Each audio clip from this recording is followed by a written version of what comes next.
Boa noite, pessoal, tudo bem? Vamos dar início ao nosso estudo de mediunidade. Nós estamos aqui estudando a apostila da FEB, no seu programa 1, estudo e prática da mediunidade, aqui é o programa 1. Estamos aqui no capítulo 1, do módulo 2. Vamos dar início hoje à segunda parte da apostila.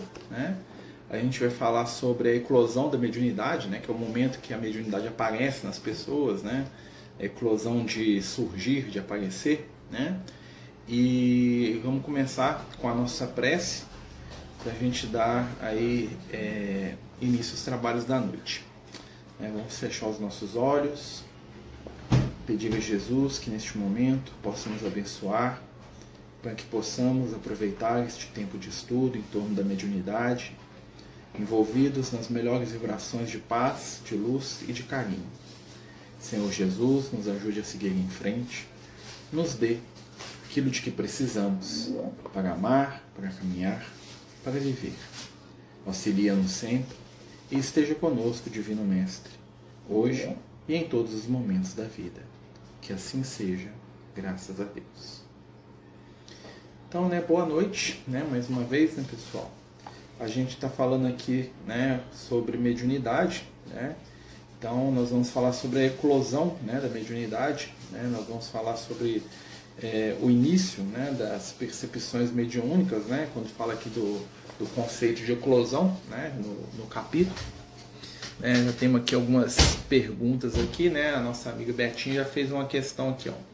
Primeiro, quando falam de aptidão mediúnica, deve ser utilizada para aperfeiçoamento.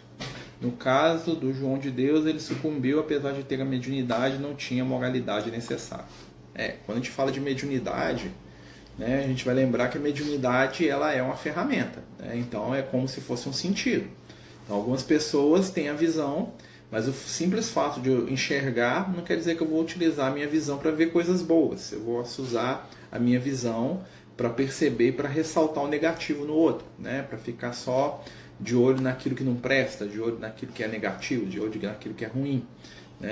Eu posso ter uma ótima audição, mas eu posso usar a audição para escutar e aprender coisas positivas, ou eu posso usar a minha audição como uma ferramenta de fofoca, de maledicência, ficar sendo aquela pessoa que faz aí o famoso leve e traz. Então a faculdade em si, ela não é sinal de evolução ou de crescimento espiritual, porque a gente tem uma mediunidade extensiva, ou a gente tem uma mediunidade mais aberta, ou mais perceptiva, que isso nos torna melhores. Na verdade, a questão toda da ferramenta está diretamente ligada, com a questão do uso. O importante não é a ferramenta que se tem, é o uso que se dá para ela. Então, quando a gente vai falar um pouquinho sobre essa questão, que a gente vai falar sobre o despertar da nossa mediunidade, nós vamos pensar nos fenômenos que acontecem, que nos acompanham e que vão ser determinantes aí para a gente começar a perceber que nós temos uma faculdade mediúnica mais ativa. Por quê? Médium todo mundo percebe os espíritos em algum tipo de grau. Alguns percebem de maneira intuitiva, outros percebem de maneira mais ostensiva, Mas o Kardec, ele categorizava como médium, O Kardec, quando ele vai estudar, no Livro dos Espíritos, quando ele vai estudar no Livro dos Médiuns, ele explica, que o médium na acepção, do trabalho, vamos dizer assim, o médium na acepção da doutrina espírita, é aquela pessoa que tem capacidade de entrar em contato com os espíritos de maneira coerente e de maneira que seja inteligível. Ou seja, um médium não é só quem vê um vulto passando na frente dele uma vez sim, outra não. Um médium é alguém que conseguiria ver e entabular uma conversação, conversar com aquele espírito desencarnado, ter informação, ter um tipo de envolvimento mais profundo. Algumas faculdades mediúnicas, algumas percepções mediúnicas que nós temos, são aquelas que o pessoal chama de percepções incipientes. Por exemplo, desdobramento, que é a capacidade de sair do corpo. Algumas pessoas vão ter a capacidade de sair do corpo, de ver o que está acontecendo, de conversar com os espíritos, de visitar regiões do mundo espiritual, de relatar o que está acontecendo lá, de E outros vão ter uma sensação de estar um pouco fora do corpo, de estar em algum lugar que eles não sabem definir onde que é o que nós chamamos de mediunidade incipiente, ou seja, uma mediunidade que ela está no comecinho ali, né? Mas que ela ainda não é aquilo que a gente chama de mediunidade produtiva, tá? Não quer dizer que é ruim não, tá, gente? Quer dizer que numa reunião mediúnica, por exemplo, né, esse médium ele estaria ainda naquele processo de experimentação, né, de estar percebendo as primeiras coisas, é como alguém que está, né, aprendendo os primeiros passos de uma percepção. Então nós temos o médium vidente. Alguns médios videntes eles conseguem enxergar, né, um determinado espírito, conversar com o espírito, reconhecê-lo, falar, ó, chegou o seu Zé, chegou a Dona Maria, olha, tudo bom, Manuel, tudo bom, Fernando?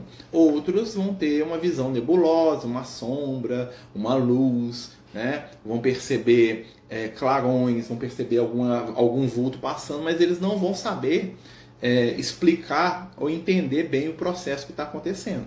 Né? Mesma coisa, nós vamos ter, por exemplo, os psicógrafos. Né? Tem gente que pega um lápis, uma caneta, né? E rabisca um monte de coisa sem sentido, ou tem dificuldade, escreve lá uma palavrinha. Tem outros, tipo um Chico Xavier, que vai lá e psicografa um livro inteiro. Né, que escreve uma obra coerente com começo, meio e fim, nome, autor, sabe quem que escreveu, datas, né? Então são graduações de um mesmo fenômeno, tá? E todos eles começam, né, e são avaliados em determinado momento. Quando a gente vai pegar essa questão, né, a gente está aqui, né, aqui na apostila, ponto 10. Né? E eles falam aqui, ó, a primeira coisa que eles falam pra gente, pra gente entender que o objetivo da doutrina espírita e da mediunidade, né? Deixa eu... Quando tiver um som aberto assim, gente, eu vou fechar, tá? Porque às vezes a pessoa entra com o som aberto e não sabe fechar, eu fecho, mas quem quiser falar, só abrir de novo, tá bom, pessoal? Então aqui, ó, fala aqui, o objetivo da doutrina espírita, por intenção da mediunidade, é transformar a humanidade para melhor. E segundo o Allan Kardec, esse efeito se produz pelo melhoramento das massas populares, em consequência do aperfeiçoamento dos indivíduos. Que importa crer na existência dos espíritos, se essa crença não torna o homem melhor, mais benevolente e mais indulgente para com seus semelhantes, mais indulgente, mais humilde e paciente na adversidade? De que serve ao avarento ser espírita se continuar sendo avarento? Ao orgulhoso se conserva cheio de si, e ao invejoso se permanece domado pela inveja. Então Kardec está falando que a doutrina espírita ela tem um objetivo. O objetivo da doutrina espírita é nos tornar pessoas melhores. Então o conhecimento espiritual ele existe como um foco, como uma ferramenta, né, para a nossa melhoria. Então a mesma coisa é a mediunidade. Né? Qual que é o objetivo da mediunidade? Nos tornar pessoas melhores através do contato com os espíritos, né? Que vão nos instruir através das suas lições, através das suas experiências, né? Relação entre mediunidade e corpo físico. Comentar sobre o gigante deitado, médio Jerônimo Mendonça Ribeiro, paralisado na cama ortopédica, cego por alguém. Eu conheço a história desse moço, ele ficou muito famoso, né, na década de 50, 60, né? Ele era um espírita que fazia palestra, ele viajava muito, ele tinha uma doença que o impossibilitava de se movimentar, né? Então, mesmo com as suas limitações, ele conseguiu fazer um grande trabalho de divulgação do evangelho da doutrina espírita. Ele ia deitado numa maca, né, com todas as limitações aí da década de 50, 60, né, que foi quando ele viveu. E, apesar disso tudo, ele conseguiu trabalhar. Né, ele conseguiu realizar, né, muito do que ele se propôs enquanto encarnado. Né. Vamos lembrar, a mediunidade, quando a gente nasce, né, todos nós temos um determinado grau de mediunidade, cada um diferente do outro. Algumas pessoas têm uma mediunidade que é a mediunidade de trabalho, ou seja, elas têm uma faculdade mediúnica que normalmente aparece durante a infância, né? Então, falando da eclosão aqui do início, né? Normalmente a mediunidade, os primeiros sinais de mediunidade se manifestam na primeira infância, né? Porque o espírito, né, ainda está naquele processo, né, de se ligar ao corpo físico, não que ele não esteja ligado, mas o corpo físico ainda é um corpo jovem, um corpo que ainda está, né, em aprendizado. Pega aí que tem gente falando que travou aqui, só trocar a internet. Melhora. A pessoa tem aquele processo, né, de aprendizado, né, que o corpo ainda não está amadurecido, né? E o que acontece? Essa pessoa, com a medida que ela vai crescendo, a tendência é que a mediunidade dela diminua, normal. O médium que já é ostensivo, isso não vai acontecer. Então, normalmente, você vai ver que os relatos da maioria dos médiuns começam na infância, né? A gente vai ver lá os médiuns relatando contatos espirituais, contatos mediúnicos durante a infância. E normalmente, tá? Quando é uma mediunidade mais voltada para o trabalho, né? Um trabalho assim, vamos dizer, uma psicografia, um trabalho assim, vocês vão notar que desde criança o médium já tem um contato com alguma entidade, tá? Que ele reconhece com facilidade. Né? Ou seja, o Chico Xavier já via a mãe dele, o Divaldo já via João de Anjos, já via outros espíritos, né? O Raul Teixeira já via lá o Camilo, né? Que é o mentor dele. Então, normalmente, né, quando existe um trabalho associado, né, assim, né, a pessoa reencarnou com uma função específica ali com a mediunidade, o guia espiritual, o mentor. Ô Vega, eu troquei a internet, talvez melhor para você agora. O mentor, ele já se identifica desde criança. Tá? Então a pessoa já tem um contato mais aproximado com a espiritualidade, até porque é necessário isso. Né? Porque você, para poder realizar algum tipo de trabalho, você tem que ter, né, uma certa familiaridade com aqueles espíritos que vão estar ali te sustentando. Tá? Mas essa é a única forma de se trabalhar a mediunidade? Não. Muitas pessoas vão desenvolver a mediunidade, principalmente a mediunidade intuitiva, tá? E vão trabalhar em outros aspectos espirituais da vida, mesmo que não sejam ou que não percebam que estão sendo influenciadas por espíritos. Tá? Então, um professor, um médico, né? Uma pessoa que trabalha nos campos daquilo que é público para ajudar as pessoas imbuídas de bom desejo, os líderes religiosos, mesmo os não espíritas, né? Eles vão ter, né, como todos, mas eles vão ter mais, porque eles estão ali numa missão meritória, a sustentação e a ajuda da espiritualidade. O que acontece é que cada um de nós, né, vai fazer com essa ajuda, ou vai abrir a porta para essa ajuda, num determinado nível de percepção. Né? Então, assim, cada um de nós vai ter esse desenvolvimento da mediunidade de acordo com o seu padrão íntimo. Né? Ninguém é igual a ninguém. Lucas e o Liel apareceu para você quando criança? Não, o Lucas sim, o Liel não, o Liel veio depois. O Lucas, ele apareceu, eu lembro do Lucas, eu tava no berço, eu lembro de eu deitado no bercinho assim, olhando, e tinha um moço lá, né, que eu tenho, que hoje eu sei que é o Lucas, né, eu lembro do Lucas, mas o Lucas, ele sempre esteve por perto, né, eu sempre lembro, desde a minha mais tenra infância, assim, eu lembro dele. Entendeu? Normalmente, porque quando a faculdade mediúnica é mais ostensiva, é mais fácil para os espíritos se aproximarem. Isso quer dizer também para os espíritos obsessores, tá, gente? Uma pessoa desequilibrada, com a faculdade mediúnica mais aberta, ela vai perceber os obsessores e vai virar ali, né? Vai poder fazer até um comércio. Muita gente vende a própria mediunidade, né? Faz pactos aí horríveis com entidades desequilibradas, porque tem uma percepção mediúnica e usa isso para vender, para ganhar, né? Para poder fazer manipulações mil aí com as outras pessoas, né? E o que acontece? Muitas vezes a mediunidade, né, o primeiro momento da mediunidade é um momento muito difícil. Por quê? Porque é um momento que as pessoas estão muito fragilizadas. Né? Muitas pessoas, quando se percebem médiuns, elas se percebem debaixo de experiências que não são muito agradáveis. Né? Está associado o medo, está associado ao preconceito, às vezes, de uma família que não entende o que está acontecendo com aquela criança, com aquela pessoa, né? Então, aquela criança, ela vai fazer um relato, ela não sabe bem explicar o que ela está percebendo, né? A família não sabe bem entender o que ela está percebendo também, o que a criança está falando, né? Aí leva, às vezes, para um padre ou para um pastor, né? Que vai falar que é um demônio, que é uma coisa assim, que é uma coisa assado, né? E isso gera muita dificuldade para aquela pessoa, né? Existem companheiros aí, que a gente conhece, que tem uma mediunidade muito, muito, vamos dizer assim, promissora, mas que passaram tanta dificuldade na infância, na juventude, né? Por causa de recriminação, por causa de falta de orientação, que essa pessoa se fecha. Né? Então ela tem medo dos espíritos, ela tem medo da espiritualidade, ela tem medo, né, dos companheiros espirituais, porque aquilo ali no inconsciente dela está associado com sofrimento. Porque toda vez que aparecia o mentor e ela contava para a mãe batia. Toda vez que aparecia o amigo espiritual e ele contava para o avô levava ele lá e dava surra de vara de São Jorge no menino, porque estava sendo possuído pelo demônio.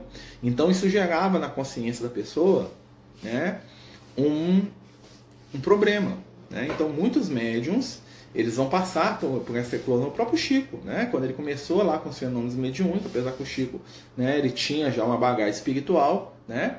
O que acontece? Ele estava vivendo um momento muito difícil, porque ele estava lá com a madrasta dele, né? Com a madrasta, a madrinha dele, né? Que é uma pessoa desequilibrada, né? Uma pessoa que tinha um problema mental grave, né? E ele estava lá com a criança, ele era uma criança de 5, 6 anos de idade, embaixo da sanha desequilibrada de uma pessoa que não, né? Infelizmente, Deus abençoe, mas não dava conta daquilo ali. Então, assim, o que acontece muitas vezes, né? A gente hoje, nós temos muito mais facilidade para desenvolver, para entender a nossa mediunidade. Por quê? Porque nós temos as ferramentas da doutrina espírita. Nós temos conhecimento. Né? E quando às vezes a gente vê uma criança, alguém, né, no início das suas percepções mediúnicas, nós devemos tomar muito cuidado. Não para atrapalhar aquele processo, né? Mas é aquela questão, a gente sempre fala, ó, como lidar com a criança com o processo mediúnico, né? Com naturalidade. Né? A criança chegou e falou assim, eu vi o espírito. Eu falei assim, é mesmo, meu filho? O que o espírito falou? Ah, que bom, mudou de assunto. Né? Se você rechaça a criança, ela não vai te falar mais daquilo. Se você exalta aquilo demais, nossa, me conta, não, fantástico, o menino vai começar a fantasiar em torno daquilo, porque vai ver que aquilo dá atenção para ele.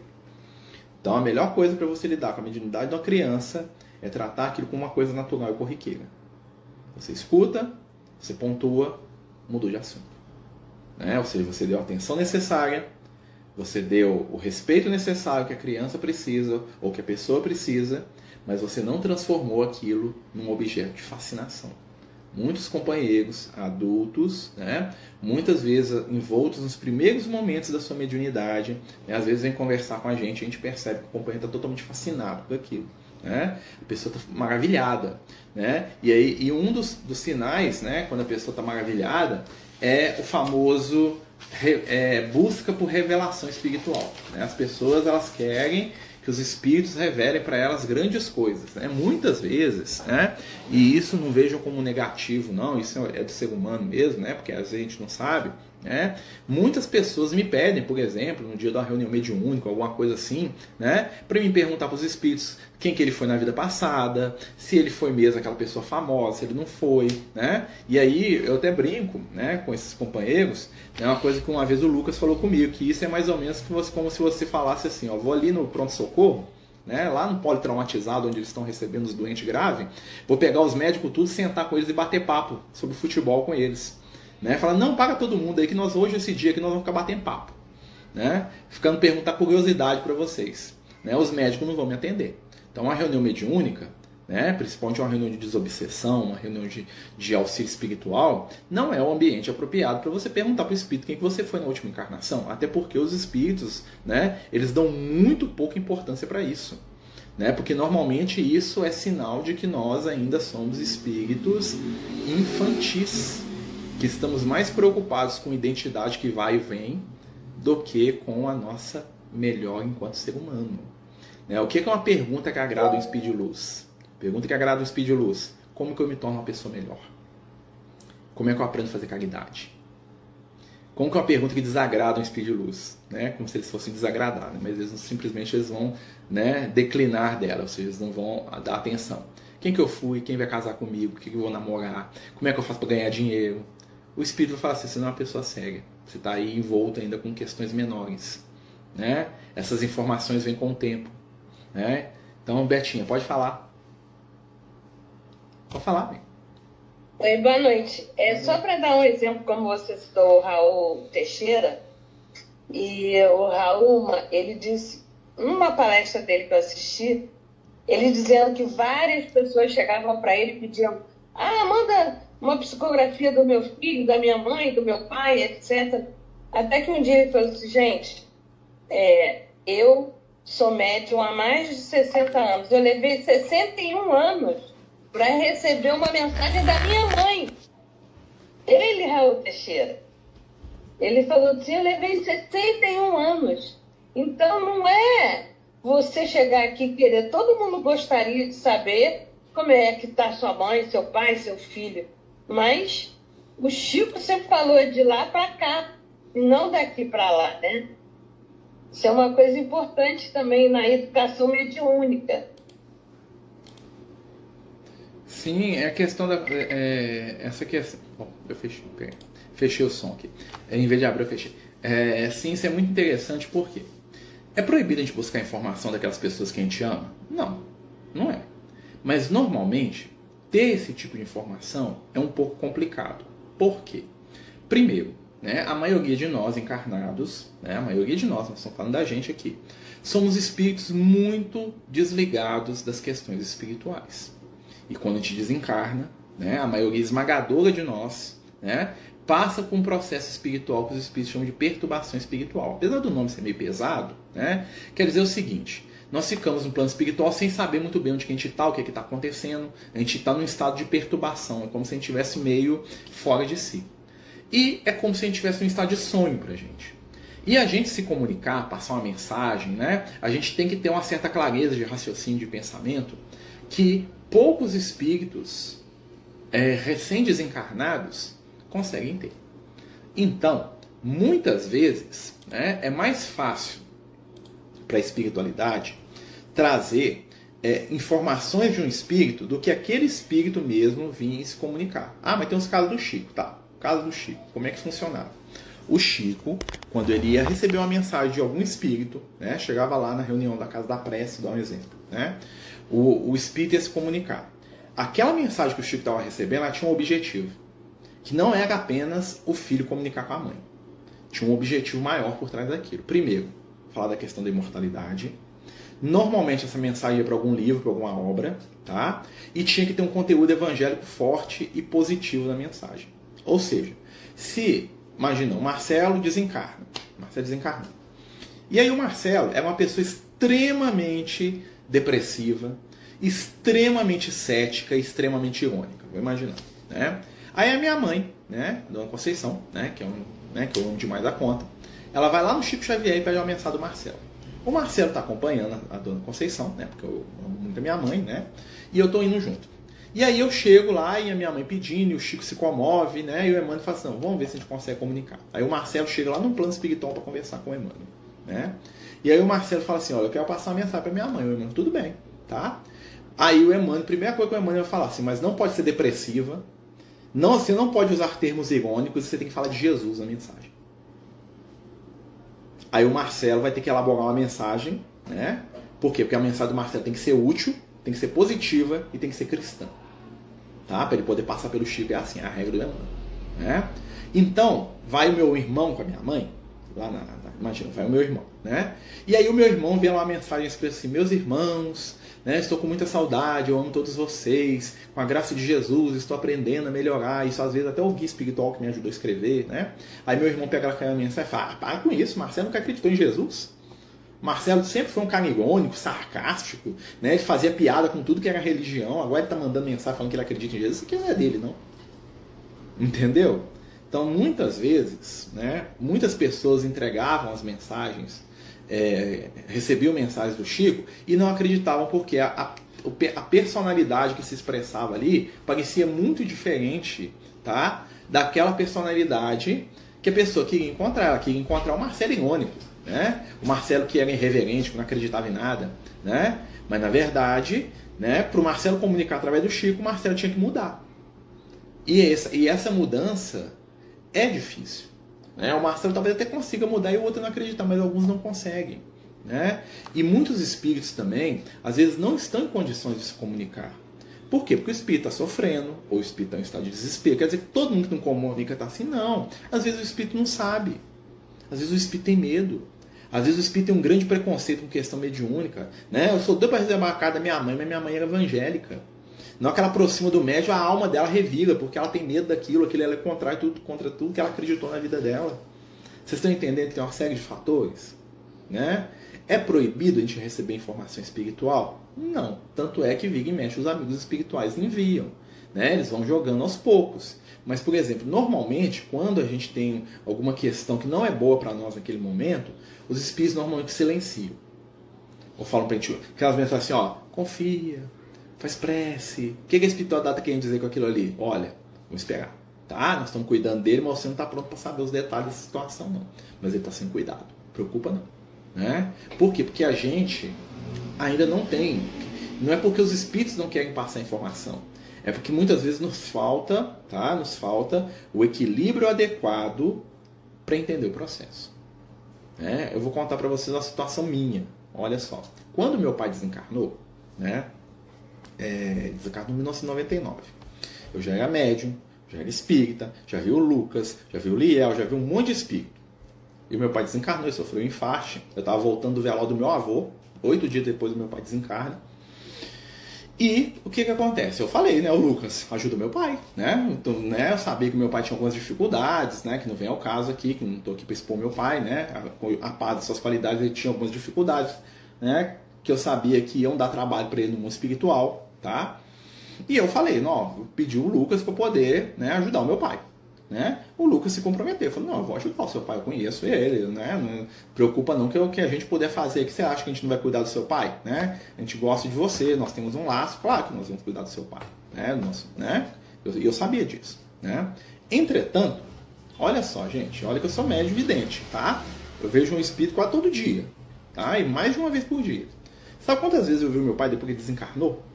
1999. Sabe quantas vezes eu vi meu pai depois que ele desencarnou? 3 vezes. A primeira vez foi num dia de Natal na casa do meu avô, quando meu avô ainda não tinha desencarnado, o pai dele. Isso, tipo, uns 5 anos depois do desencarne dele. A segunda vez, perto do dia que o meu irmão passou numa prova muito importante lá da vida dele, né, E a terceira vez, quando a gente foi fazer o ultrassom do Luke. A Edneia estava grávida, né? E a gente foi fazer aquele ultrassom que chama... um ultrassom morfológico, ultrassom morfológico, não esqueça disso. E o Lucas levou meu pai lá. No dia do ultrassom, eu vi o meu pai, ele entrou, a Edneia estava lá na sala, ele entrou, estava com pedra no rim, um dia estava sentindo uma dor horrível, né? Mas assim, o Lucas levou meu pai para ver o processo de reencarnação do neto, tá? Eu vi meu pai 3 vezes. Sabe quantas vezes eu conversei com meu pai? 1. Né? Tive alguns desdobramentos, algumas coisas que é sonho, que eu não lembro direito, até porque, e olha que eu lembro de desdobramento, no caso dele eu não lembro, né? Por quê? Porque eu sabia que a condição do meu pai requeria cuidados. E que eu, né? Eu sei que a espiritualidade não me deu muita informação. Por quê? Porque eu não ia dar conta de lidar. Mas eles estavam cuidando. Isso quer dizer que o Lucas não estava cuidando do meu pai, que o Liel não ajudou meu pai, que os amigos espirituais que eu conheço um monte aí não ajudaram? Com certeza eles ajudaram. Entretanto, eu estava preparado para dar a par de todos os dados das situações que estão acontecendo? Não.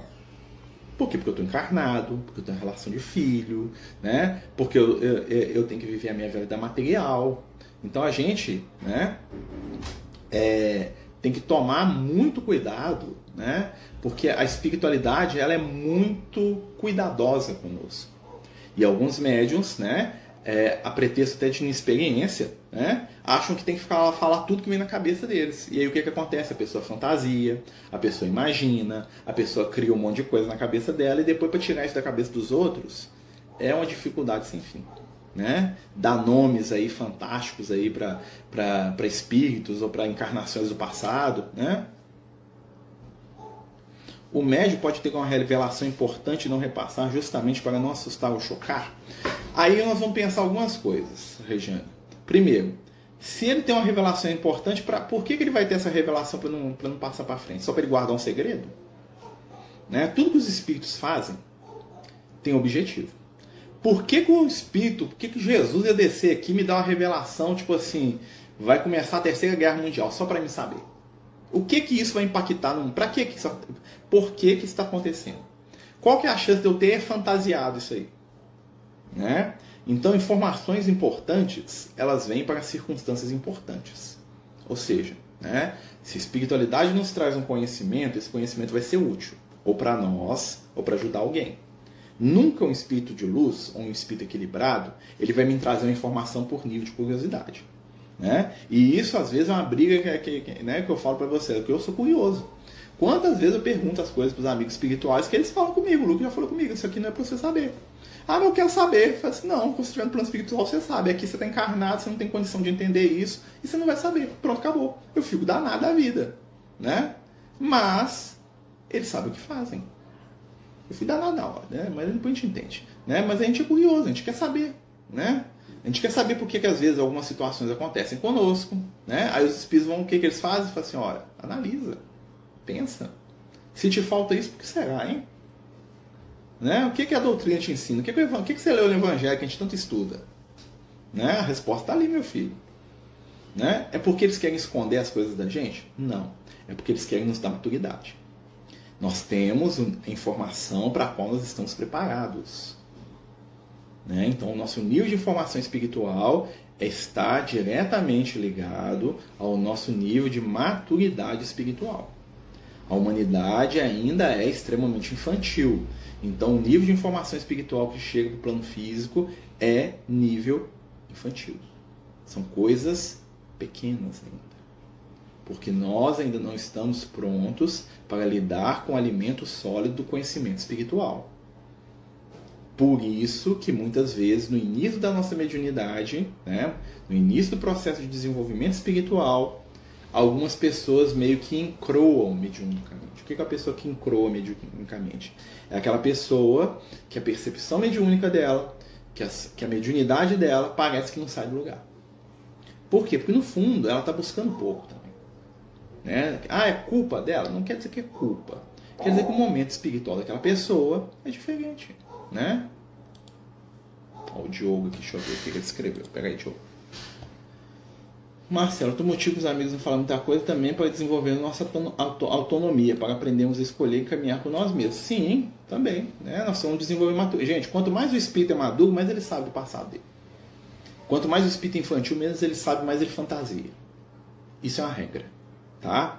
Quem gosta, né, você pode ver que normalmente pessoas frívolas e pessoas que ainda estão engatinhando na espiritualidade, elas jogam informação para tudo quanto é lado. Ah, que me falaram que eu fui o Zé, que eu fui o Ciclano, que eu estava lá, que eu tenho uma grande missão, e o Espírito apareceu para mim e falou que eu sou diferente de todo mundo, que eu sou melhor, que eu sou isso, que eu sou aquilo, e que Deus, e que eu tenho uma energia diferente, que eu sou assim.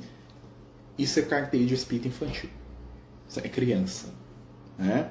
Os grandes espíritos são o que o Kardec falava, sóbrios.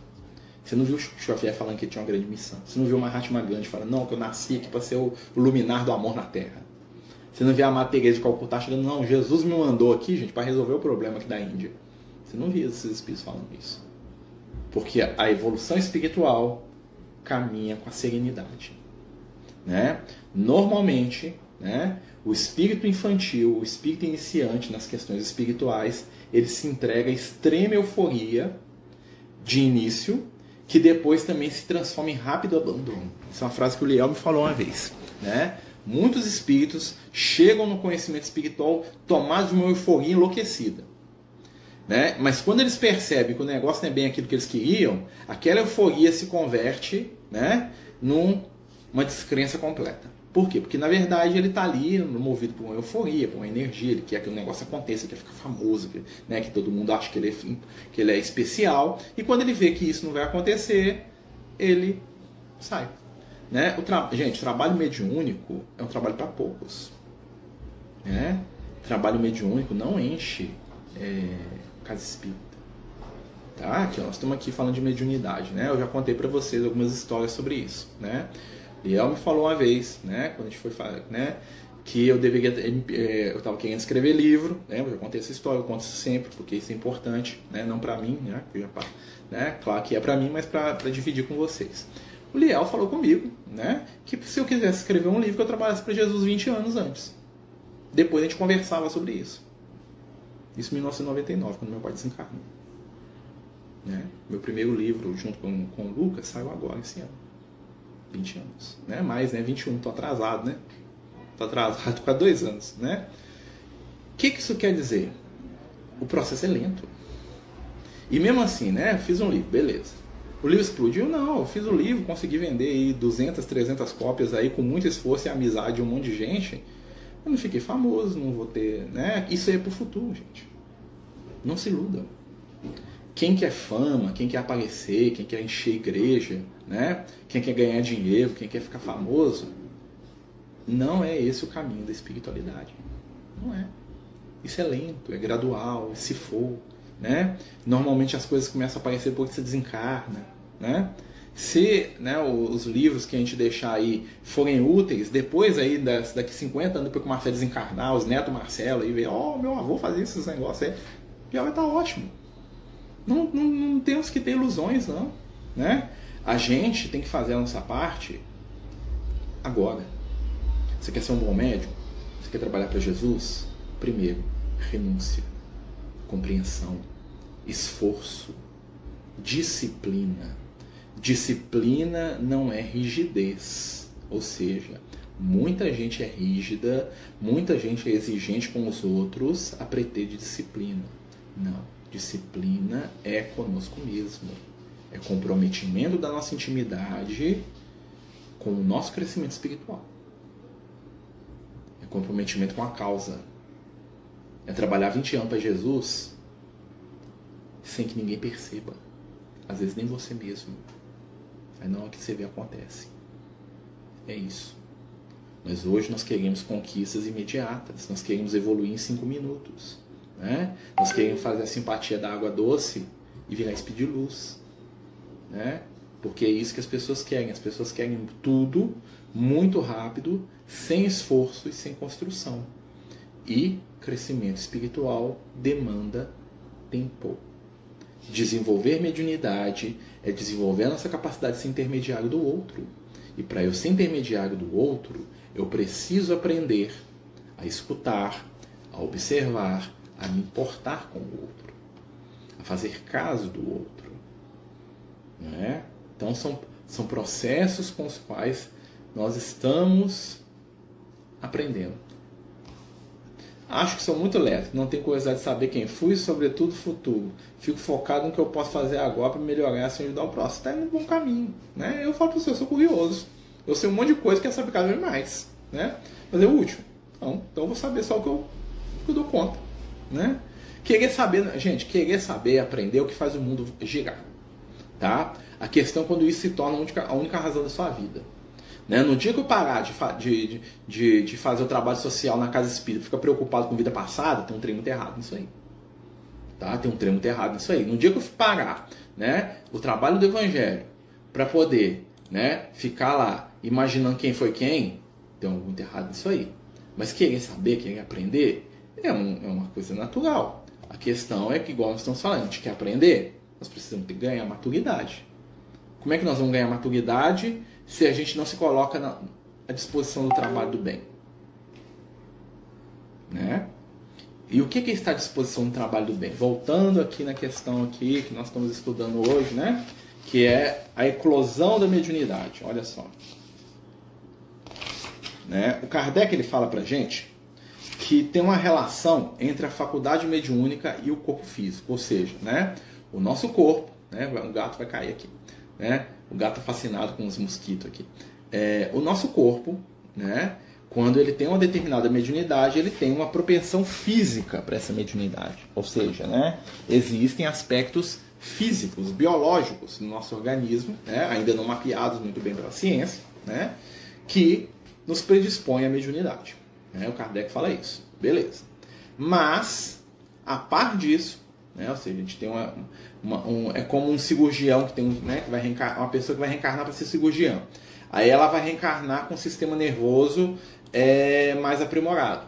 Né? Vai reencarnar com um sistema nervoso que permita ela ter uma destreza manual acima da média. Né? Então ela tem uma facilidade. Ela poderia ser cirurgiã em outro corpo, né? Num corpo que tivesse menos possibilidades, sim. Mas um corpo com um sistema nervoso mais equilibrado vai ajudá-lo. Né? Um médium pela mesma forma. Então o médium ele vai ter, né? O Geo falando aqui, ó, tem a ver com a glândula pineal? Sim, tem a ver com a glândula pineal. Né? A glândula pineal, né? Ela vamos dizer assim, o Emmanuel, né? O André Luiz falam que ela é a guardiã dos nossos impulsos infantis e superiores. Né? A glândula pineal que vai dar lá vazão ao processo da puberdade, né? Ela vai se ativar na puberdade. Né? E a glândula pineal que controla, né, de certa maneira no plano espiritual os aspectos da mediunidade e da lembrança das vidas passadas, tá? A glândula pineal ela é uma ferramenta espiritual, tá? Isso eu tô falando dela do ponto de vista espiritual,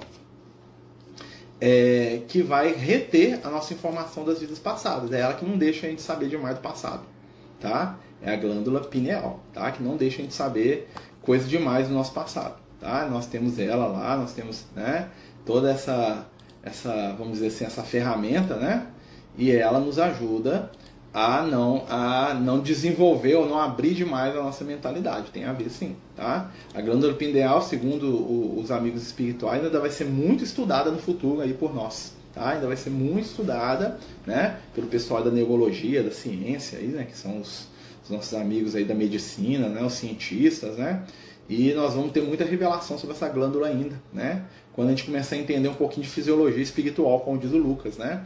Que os nossos sistemas orgânicos, eles não estão apenas no corpo físico, né? Que quando a gente vai estudar um sistema orgânico, né? A gente vai estudar o nosso corpo, a gente vai estudar, né, a nossa estrutura orgânica, muitas vezes a gente esquece, né, que essa estrutura orgânica, tá, que a gente, né, tanto admira ou tanto, né, tem aí como um valor, né, na nossa história, na nossa caminhada espiritual, essa estrutura, ela faz parte, né, de algo muito maior, que é uma estrutura espiritual, né? Ou seja, os nossos órgãos físicos, né, os nossos órgãos de sentido não são apenas físicos, tá? Então, muitas estruturas das nossas células, dos nossos sistemas orgânicos, a gente só percebe parte delas no corpo físico, né? O resto do mistério está no corpo espiritual, né? E a glândula pineal é uma dessas estruturas. Tá dando para entender, gente? A gente está falando aqui sobre a eclosão da mediunidade. Alguém quer perguntar alguma coisa? Até para mim poder parar de falar que a minha boca está doendo, que eu ranquei 2 dentes aqui. Né? Alguém quer perguntar alguma coisa?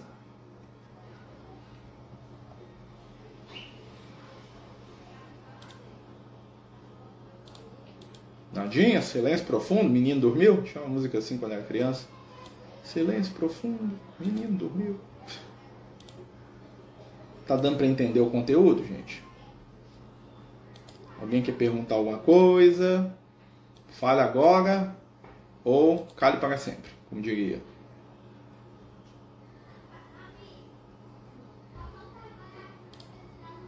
Tranquilo? Então vamos lá, vamos continuando. Então, outra coisa que o Kardec fala aqui, ó.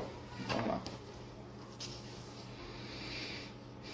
Ele fala que a faculdade mediúnica, né, voltando, como se diferencia a consciência da mediunidade intuitiva? Nossa, aí é boa. Essa é bem interessante, né?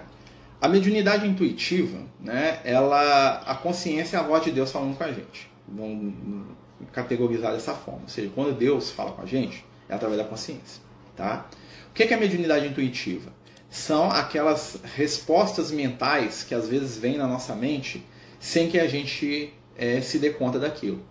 Né? Você fala assim, nossa, né, eu queria fazer isso. Nossa, veio essa ideia, veio esse pensamento. Né? Nossa, veio essa situação aqui que eu deveria estar fazendo. Né? A intuição está muito ligada a uma percepção espiritual de fundo. Né? A gente não percebe diretamente a influência, a gente não percebe a presença, às vezes, de um companheiro espiritual, né? Mas a influência dele, né, aquela influência, ela é patente. É uma influência que se faz ali, né, e que a gente consegue não perceber diretamente, mas ter ela através de um reflexo, vamos dizer assim. Né? Por que a gente fala reflexo? Porque o espírito está atuando através, né, de uma espécie de, vamos dizer assim, de subterfúgio espiritual. Né? Eu estou usando esse termo aí, apesar de não ser o termo mais adequado, né? Mas é como se ele estivesse falando de maneira sussurrada, velada, escondida. Né? Ele está guardando aquele conhecimento, ele está guardando aquela informação, ele está trazendo aquele conteúdo de maneira mais simples. Né? Ele está trazendo aquela experiência espiritual de uma maneira mais velada. Se é no início da adolescência, porque alguns médios iniciam com 4 anos. Porque o que acontece? O normal da mediunidade é aparecer na adolescência. Todo mundo tem um momento que a mediunidade desperta um pouco na adolescência, o normal. Né? Algumas pessoas, né, vão ter isso de uma maneira mais, vamos dizer assim, ostensiva. Né? Ou seja, algumas pessoas vão ter, né, um fenômeno mediúnico que vai ser mais patente, vai chamar mais atenção. E por isso essas pessoas, né, vão desenvolver uma mediunidade mais cedo. Tá? Algumas pessoas desenvolvem sim uma mediunidade bem mais cedo, né, porque a faculdade mediúnica delas, né, é mais... como é que a gente poderia dizer? A faculdade mediúnica delas é mais ostensiva. Isso acontece muito com o médio ostensivo. Tá?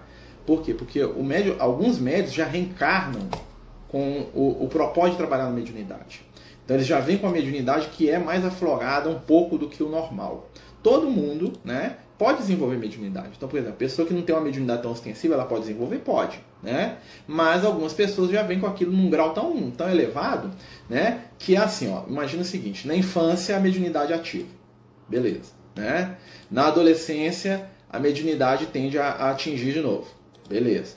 Né? E na velhice também.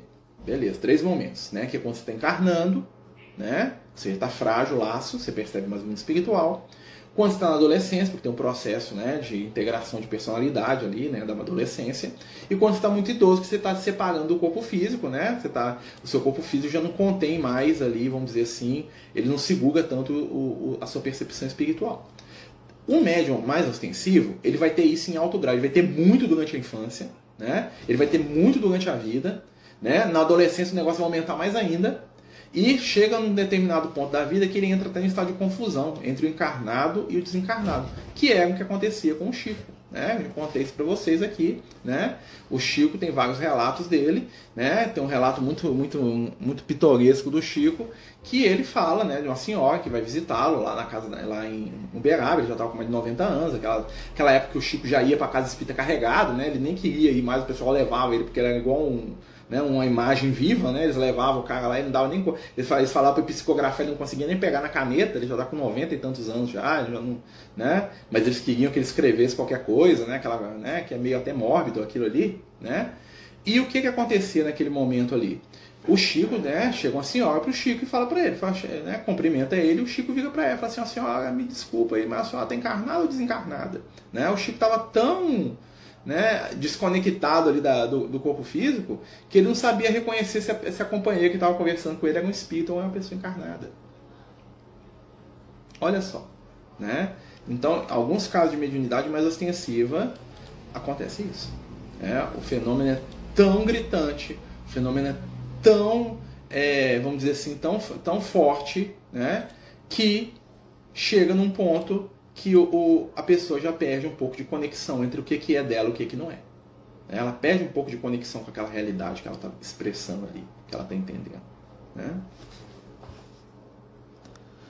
Então, normalmente, quando começa com as criancinhas, é porque o negócio já vai ser para a encarnação inteira. Entendeu? O trabalho ali já vai ser algo que vai ser... vai dar trabalho. Né? Vai ser um trem ali que a pessoa vai conviver com aquela mediunidade ali durante... larga faixa da vida dela. Normalmente isso acontece com pessoas que já vêm com um trabalho específico dentro da mediunidade. Né? Então, assim, e isso é uma coisa que nós já temos que aprender a lidar também. Né? À medida que a gente vai aprendendo, que a gente vai crescendo, que a gente vai construindo os nossos aprendizados mediúnicos, né? A gente vai aprendendo a lidar com esses processos também e a gente vai sofrer menos com aquilo. Né? Porque realmente não é fácil para uma criança, não é fácil para um adulto, né? Não é fácil nem para um adolescente lidar com isso. Entretanto, a gente sabe que a espiritualidade ela vai estar dando sustentação, né? Ela vai estar ajudando sim. Zumbido no ouvido tem a ver com mediunidade? Pode ser que sim, né? Se você for um médio audiente, né? Muitas pessoas que têm a mediunidade audiente, né? Eles conseguem escutar os espíritos, né? Muitas vezes eles relatam que eles escutam, né? E aquele barulho, aquilo que eles escutam, né, gera até um certo incômodo. Né? Eles têm até um incômodo bem forte com a questão de som, com a questão de barulho, com a questão de... Né, eles se incomodam mesmo com aquilo. Né? Então, assim, é possível. Tá? Mas em tudo a gente tem que ver, igual a gente está falando, assim, a gente tem que ver o quê? Qual que é o objetivo dessa percepção? Por que a pessoa tem essa percepção? Né? É só um zumbido porque às vezes é um espírito chamando a atenção? Ou é um zumbido porque é uma faculdade da própria pessoa? Vamos ter cada vez mais médios ostensivos? Sim e não. Por que a gente fala sim e não? Porque quando a gente pensa em médios mais ostensivos, né, são médios que percebem mais os espíritos? Sim, nós vamos ter pessoas que percebem mais os espíritos. Quando nós pensamos em médios ostensivos como sendo pessoas, né, que têm uma mediunidade mais, vamos dizer assim, mística, aí não. Né? Por quê? Porque a tendência da mediunidade ela se torna cada vez mais comum. Comum que não quer dizer comum, uma coisa simplória, mas corriqueira. Né? Ou seja, alguma coisa que vai trazer, né, vai trazer ali uma informação, um conhecimento, que vai trazer conteúdos, que vai trazer ensinamento e que não necessariamente, né, vai ser alguma coisa sofrida, difícil, complicada, né? Não necessariamente isso.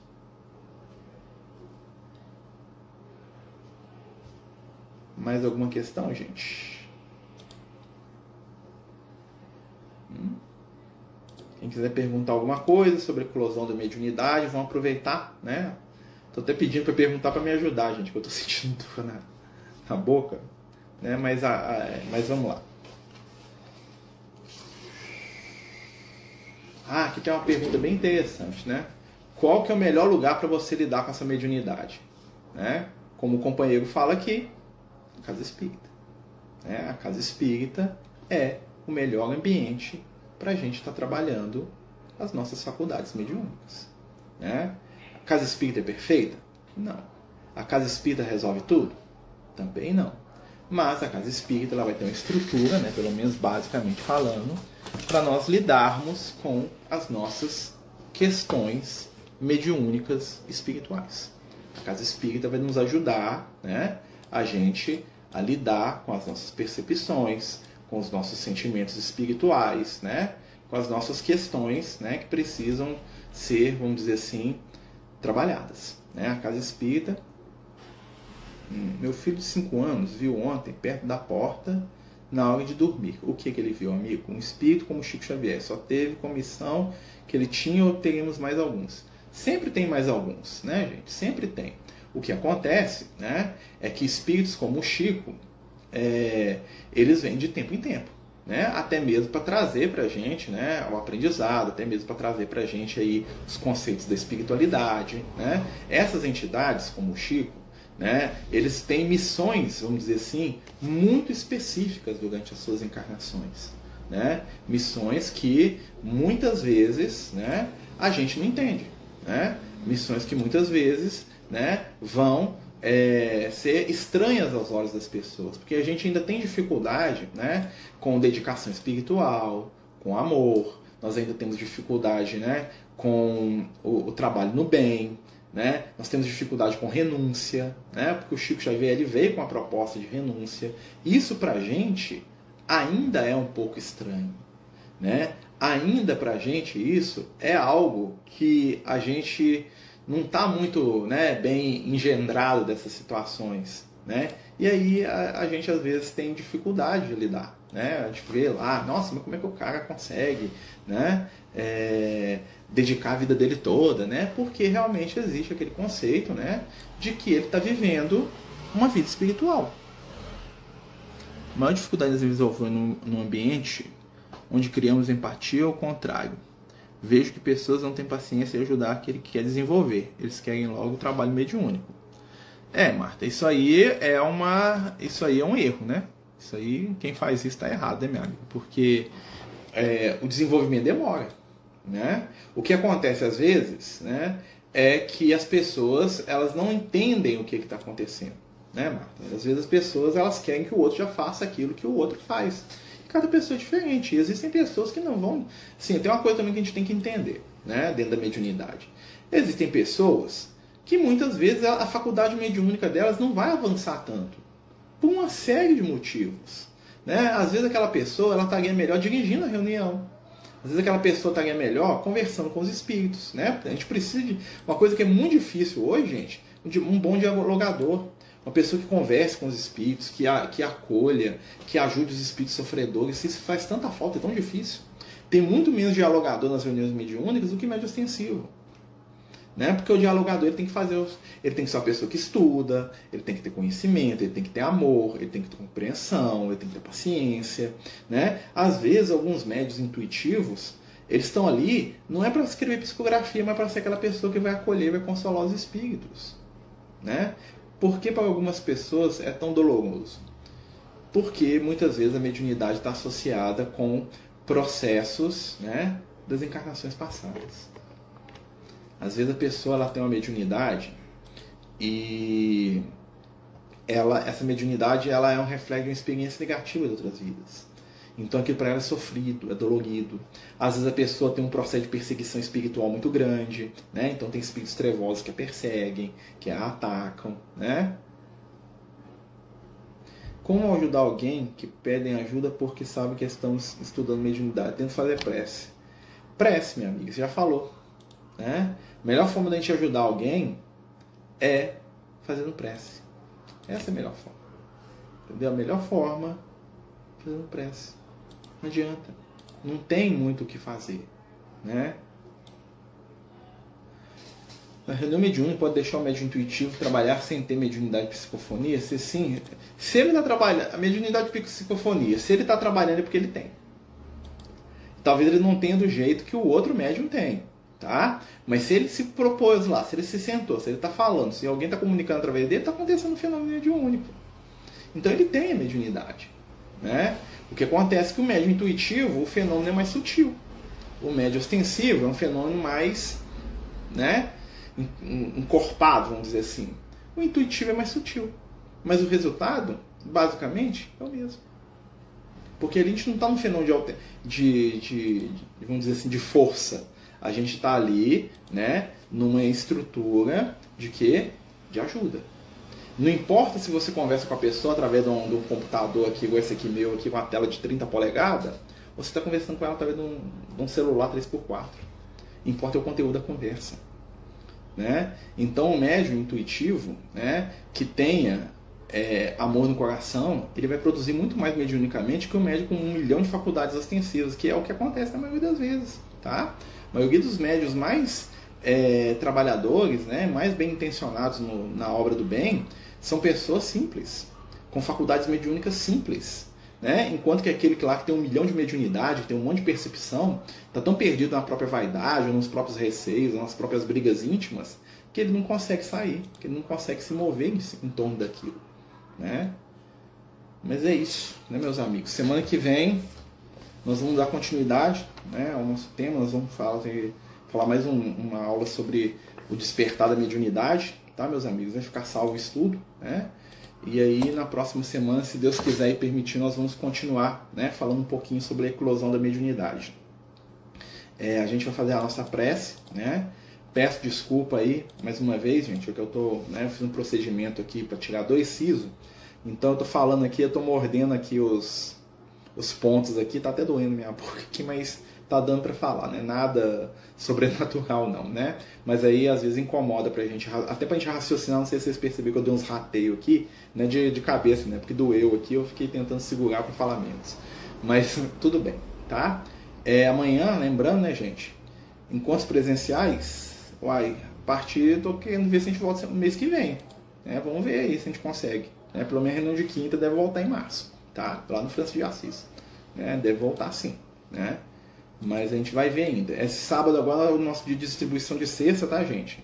Quem quiser nos ajudar, quem quiser ir lá no Francisco de Assis ver a distribuição, está convidado, né? Vai ser sábado, 8 da manhã, tá? Então, se você tiver interesse de conhecer o trabalho, de ir lá ver, de ajudar, vai ser muito bem-vindo. Sábado agora, 8 da manhã, lá no Francisco de Assis, né? Então, quem quiser conhecer o trabalho, ver como é que é, né? A gente conta aí com a ajuda de todos.